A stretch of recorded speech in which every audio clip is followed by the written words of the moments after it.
तेषामेवानुकम्पार्थम् अहमज्ञानजं तमः नाशयाम्यात्मभावस्थः ज्ञानदीपेन भास्वता।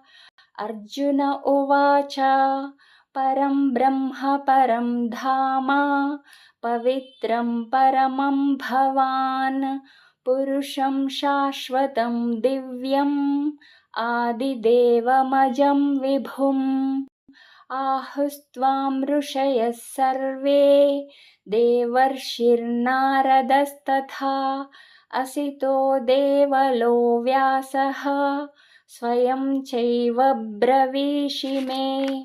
सर्वमेतद्रुतं मन्ये यन्मां वदसि केशव न हि ते भगवन् व्यक्तिं विदुर्देवानदानवाः।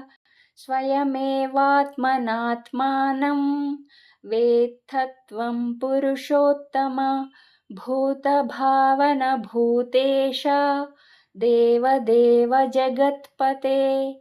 वक्तुमर्हस्य शेषेण दिव्या ह्यात्मविभूतयः याभिर्विभूतिभिर्लोकान् इमांस्त्वं व्याप्य तिष्ठसि।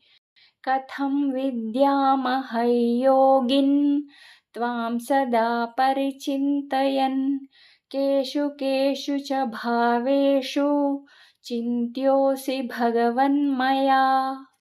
विस्तरेणात्मनो योगं विभूतिं च जनार्दन भूयः कथय तृप्तिर्हि शृण्वतो नास्ति मेऽमृतम्।